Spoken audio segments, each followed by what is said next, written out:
Halo guys, welcome back to Korea Remit bersama orang Korea yang medok.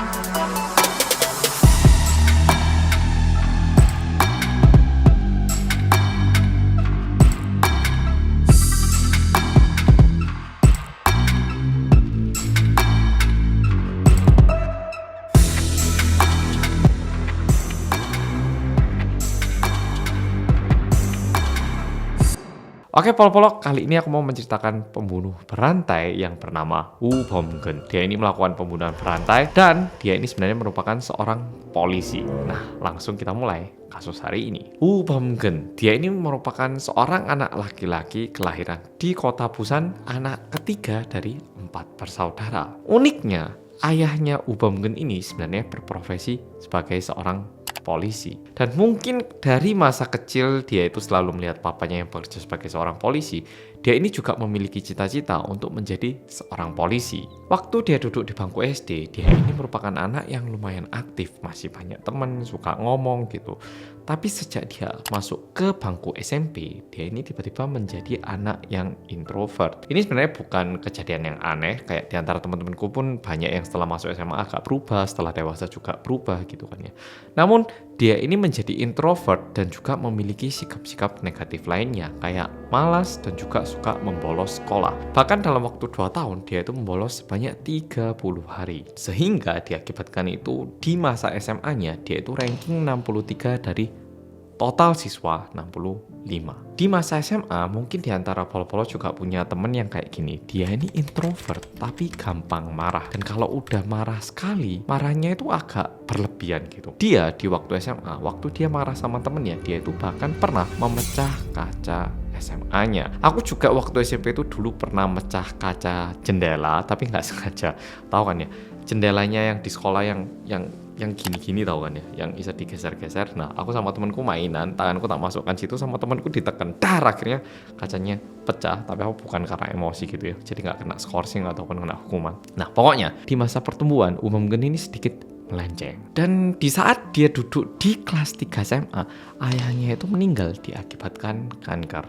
Nah, di sini bukannya dia malah menyadarkan diri, aku sebagai anak putra di keluarga ini aku akan bertanggung jawab. Enggak, dia ini malah menjadi lebih liar lagi ternyata. Jadi kematian ayahnya ini mungkin membuat dia lebih shock atau gimana, sehingga dia ini menjadi lebih melenceng lagi dari sebelumnya di SMA kelas 3, bayangkan. Setelah lulus dari SMA, dia ini masuk wamil karena laki-laki di Korea wajib untuk militer ya. Nah, dia ini masuk wamil di Korea untuk angkatan laut. Selama dia menjadi tentara di angkatan laut ini, dia ini dibilangin sama orang-orang sekitar di tempat militernya bahwa dia ini memiliki keahlian dalam menggunakan senjata api. Jadi kayak nembak gitu itu dia lumayan jelih gitu, lumayan pandai. Untungnya selama menjadi tentara di masa wajib militer, dia itu tidak membunuh siapapun, dan selesai militer dia itu langsung mencari pekerjaan dan menjadilah polisi. Nah, awalnya dia ini menjadi polisi di daerah Busan, tempat kelahirannya. Tidak lama setelah itu, dia ini dipindahkan ke Seoul menjadi 101 Seoul Presidential Security Corps. Lebih tepatnya, dia ini bekerja di Rumah Biru. Rumah Biru yang dimaksud di sini adalah Cheongwade, yaitu adalah Blue House, tempat tinggalnya presiden. Tapi mulai presiden kali ini, yaitu Presiden Yoon Suk-yeol, kantor ini tidak digunakan lagi oleh presiden, ya. Tapi dia pokoknya menjadi bodyguardnya presiden alias pas pampres. Bener gak sih pas pampres? Ya, pokoknya itu. Tapi tidak lama bekerja di Blue House, dia ini dipindahkan lagi ke daerah asalnya, ke daerah Gyeongsangnam-do, yaitu dekatnya Busan sana. Lebih tepatnya ke daerah Euryonggun. Kenapa dipindah? Ternyata setelah diselidiki, berdasarkan rekan kerjanya, Bom-geun ini orangnya agak kasar. Udah gitu, Bom-geun ini lumayan suka minum, dan ketika dia mengonsumsi alkohol, sifatnya ini berubah menjadi jauh lebih kasar, dan bahkan dia ini memiliki julukan harimau gila. Kejadiannya ini terjadi tidak terlalu lama setelah dia dipindahkan ke daerah Euryonggun ini. Nah, dia dipindahkan ke daerah Euryonggun pada tanggal 30 Desember 1981 dan mulai tanggal 8 Februari 1982, jadi sekitar 2 bulanan, 1 bulan lebih dikit sebenarnya ya, dia ini bertemu dengan satu perempuan bernama John. Mereka saling suka dan akhirnya mereka ini mulai tinggal bersama sejak tanggal 9 Maret 1982. Jadi setelah dia dipindahkan ke tempat baru, nggak ada 1 bulan ketemu cewek, pacaran, dan setelah itu sekitar 1 bulan lagi mereka mulai tinggal bersama. Nah, di sini mungkin ada polo-polo mulai bertanya, Mas, berarti di Korea itu kumpul kebo lumayan biasa atau gimana, Mas? Kalau di tahun 2022 saat ini kayaknya tidak terlalu mengejutkan, dan bahkan ada beberapa keluarga yang, oh, kamu kumpul kebo dulu silakan daripada nanti cerai gitu. Sungguhan ada yang kayak gitu, tapi tentu nggak terlalu banyak. Tapi ada, dan juga pandangan dari orang Korea pun kayak itu kebebasan mereka. Kita kayak jangan ikut campur gitu. Nah, tapi dulu tentunya kumpul kebo itu masih dipandang sangat tidak baik. Bukan berarti sekarang baik loh ya pandangannya, tetap tidak baik. Cuman orang-orang ya udah kayak lebih ke arah netral gitu. Pokoknya dia itu sebenarnya mau tinggal bersama, tapi sebenarnya dari keluarga pihak perempuan si John ini itu nggak merestui. Loh, kamu ini sifatnya kalau minum alkohol udah kayak gitu, masa bawa anaknya orang nggak nikah dulu? Gimana kamu ini? Nah, gitu kan. Di sini Upam Gun bilang kayak gini, bukannya saya nggak mau nikah, Pak. Saya kalau udah ada uang nanti saya janji deh, saya adakan acara pernikahannya. Tapi kita tinggal dulu ya. Mungkin acara pernikahannya kita adakan di musim gugur. Musim gugur itu biasanya mulai bulan akhir Agustus hingga pertengahan November gitu. Jadi dia bilang ya di ini ya akhir tahun gitu istilahnya. Nah, sehingga bisa dibilang meskipun belum nikah, dia itu menjanjikan nikah kepada orang tuanya si John. Tapi dalam proses pembicaraan ini, Upam Gun yang berasal dari keluarga yang tidak terlalu kaya, dia itu merasa kayak aku ini kok nggak berguna ya, aku suka sama cewek aja sama keluarganya itu nggak diterima gitu. Nah, di sini dia itu mulai merasakan adanya rasa sedikit marah dan nggak terima akan hidupnya. Hari pembunuhan ini terjadi tidak terlalu lama setelah mereka tinggal bersama. Tadi aku bilang mereka mulai tinggal bersama tanggal berapa? 9 Maret. Tanggal 26 Maret tentu tahun 1982. Upam Gun waktu itu dia pulang shift siang, dia pulang ke rumah bentar, istirahat. Dan rencananya shift malam dia itu harus kerja lagi, oke? Jadi itu jadwal hari itu kayak gitu. Dan di saat dia sedang tidur siang, tiba-tiba ada 1 ekor lalat itu duduk di atas dadanya Upam Gun. Pacarnya alias calon istrinya yang melihat itu, dia pengen ngusir lalatnya. Sehingga kayak bagian dadanya Upam Gun itu diginikan. Ya tentu karena lalatnya ada di bagian dada, oke? Diginikan. Upam Gun yang terbangun, dia itu langsung mulai marah-marah. Ngapain kamu bangunin aku? Nggak tahu dah kamu malam itu aku ada kerja. Tiba-tiba dia itu kayak gitu dan mereka ini mulai bertengkar. Tadi itu dia sebenarnya tidur sekitar jam 12, lalu nggak lama setelah itu bangun, dan karena saking marahnya jam 16.00, pukul 16.00 dia ini langsung jalan ke kantor polisi dan tahu-tahu balik ke rumah jam setengah 8 alias 19.30 itu dalam kondisi mabuk. Pulang ke rumah kalau dia langsung tertidur nggak apa-apa. Masalahnya dalam kondisi mabuk dia ini mulai memukuli pacarnya. Dan untungnya salah satu keluarga dari si John ini, dari calon istrinya ini, ada yang datang ke rumah dan berusaha meleraikan. Tapi anggota keluarganya dari si calon istri ini pun juga ditampar sama Upam Gun. Dan karena saking keras teriak-teriaknya dan juga marahnya Upam Gun, orang satu desa itu jadi tahu dan semua datang untuk melerai. Nah, sehingga Upam Gun yang mungkin udah nggak bisa ngelawan jumlah orang yang begitu banyak, dia memutuskan untuk meninggalkan tempat itu. Dari situ tempat yang dia tuju adalah kantor polisi lagi, dan dia memutuskan untuk lanjut minum lagi. Di saat dia sedang minum sama rekan kerjanya, tiba-tiba adik dari pacarnya ataupun calon istrinya itu mendatangi Upam Gun karena nggak terima kok kakakku dipukul gitu. Dia marah-marah ke Upam Gun. Tiba-tiba Upam Gun ini langsung mengeluarkan tembak dan menembak semua orang yang ada di situ. Nah, setelah dia membunuh sejumlah orang, dia itu langsung pergi ke tempat penyimpanan senjata, ngambil 2 pistol dengan 144 peluru, ditambah lagi dengan 8 granat. Jam 9.40 dia keluar dari kantor polisi, ada satu cowok berusia 26 tahun langsung tembak dor. Dia langsung pindah lagi ke pasar. Di situ ada orang yang berbelanja, 3 orang langsung dibunuh di tempat juga. Dan 5 menit setelah itu, 19.45 dia pergi ke daerah kantor pos, ya ke kantor pos, dengan tujuan untuk memblokir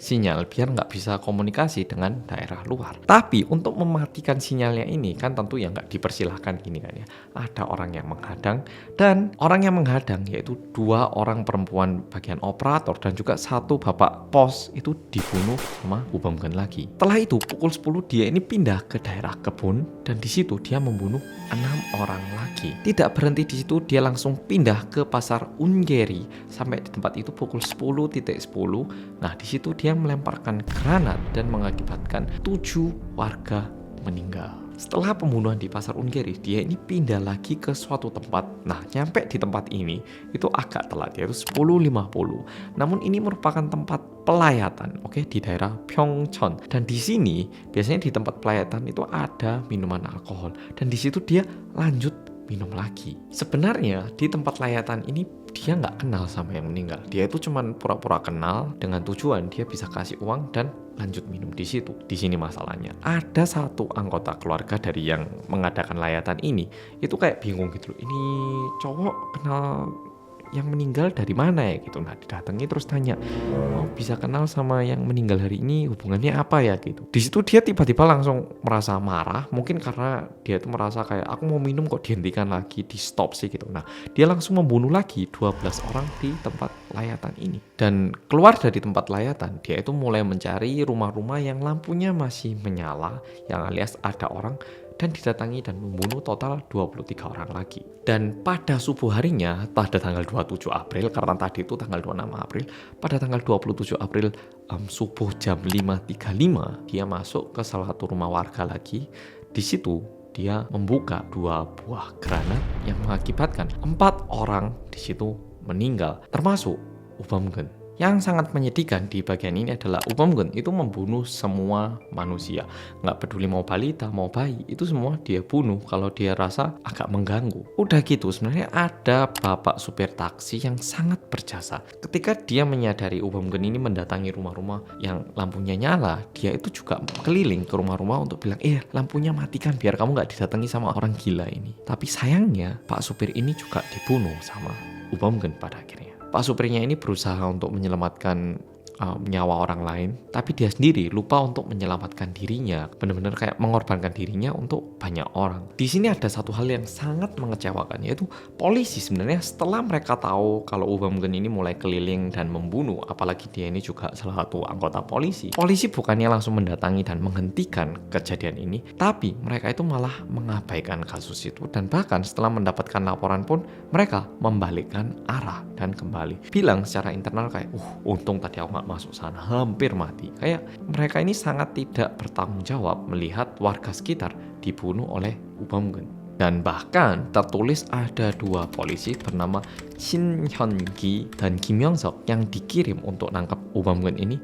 Mereka bukannya pergi mencari Ubamgen, tapi malah pergi mencari tempat persembunyian, dan mereka ini sembunyi di bawah jembatan, kolong jembatan gitu, karena takut papasan sama Ubamgen dan dibunuh. Dan saat hal ini ketahuan oleh media, polisi itu bilang kalau kita itu pakai taktik, sebenarnya kita itu ini pakai jebakan gitu. Tapi tentu warga tidak bodoh, dan akhirnya mereka semua polisi itu mendapatkan hukuman. Dan bahkan kepala kepolisian Euryong yang bernama Che Jae-yun, dia sendiri itu sebenarnya pada hari itu ada kayak urusan di daerah Busan, pergi Busan dan kembali lagi ke daerah Euryong pada pukul 1.20 subuh. Dan karena dia ini kepala kepolisian, dia ini tentu juga menerima laporan dan pergi ke TKP. Setelah ke TKP, dia melihat banyak orang meninggal, dia juga takut dan juga melarikan diri melihat banyak orang tergeletak sudah meninggal. Dan yang lebih parah lagi, dia melarikan diri, itu dia bersembunyi di kantor polisi dan juga tidak melakukan aksi apapun untuk menyelamatkan warga sekitar. Kalau misalnya dia melarikan diri bersama warga, mending. Tapi dia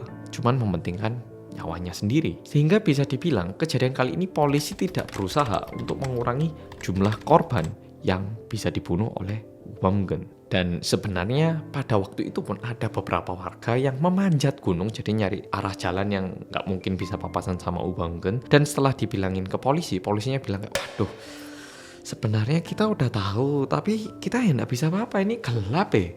Kita nggak ada lampu senter gitu, nggak ada. Mungkin mereka itu takut mengetahui jumlah peluru dan juga senjata yang dibawa sama Ubamgen. Tapi untungnya tentara itu sedikit berbeda. Tentara yang mendengar kasus ini langsung datang ke tempat untuk menangkap Ubamgen. Tapi sayangnya saat tentara itu tiba di TKP, Ubamgen sudah bunuh diri menggunakan bom granat itu tadi. Dan mungkin di antara pol-pol ada yang bertanya-tanya, Mas, tadi kan dia terakhir bunuh kan 23.50, habis itu kayak ada jam kosong sampai jam ini kan subuh pagi itu 5.35, itu ngapain dia? Diperkirakan waktu itu dia sendiri juga takut atau gimana sehingga dia juga menyembunyikan dirinya sendiri. Mungkin dia takut ketangkap dan dibunuh gitu ya mungkin ya, jadi dia mikir gitu sehingga 5.35 dia bunuh diri itu tadi. Dan diakibatkan ini total 62 orang meninggal dan 33 orang luka-luka. Dan cukup banyak korban dari kasus kali ini yang berusia di bawah 20 tahun. 16 di antara 62 orang yang meninggal itu berusia di bawah 20 tahun. Dan 6 di antaranya itu berusia di bawah 10 tahun. Dan juga ada yang masih berusia 1 bulan. Dan memang benar, kalau kayak Ubamgen dia itu bunuh diri setelah membunuh banyak orang. Jadi bisa dibilang dia nggak rugi sama sekali. Tapi yang paling kasihan di antara semua orang-orang ini, ada satu keluarga yang papa mamanya itu bekerja di kantor pos dan dua-duanya dibunuh oleh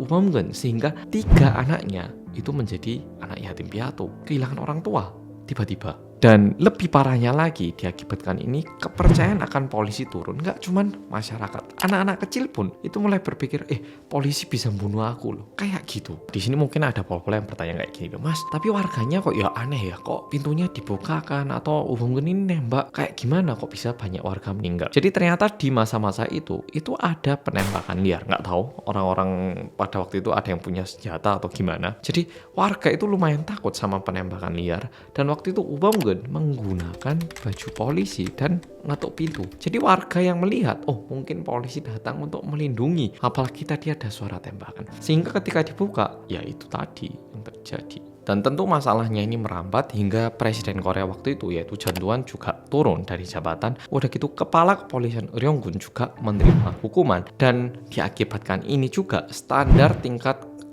seseorang untuk menjadi polisi itu juga ditingkatkan, alias nggak sembarang orang bisa menjadi polisi, paling tidak orang-orang yang terkualifikasi secara minim yang bisa jadi polisi. Jadi itu merupakan video terakhir dari Detektif Reomit season 1 pembunuhan berantai yang terjadi di Korea. Makasih udah nonton episode 1 hingga episode terakhir dan tunggu season 2 dengan tema yang berbeda lagi.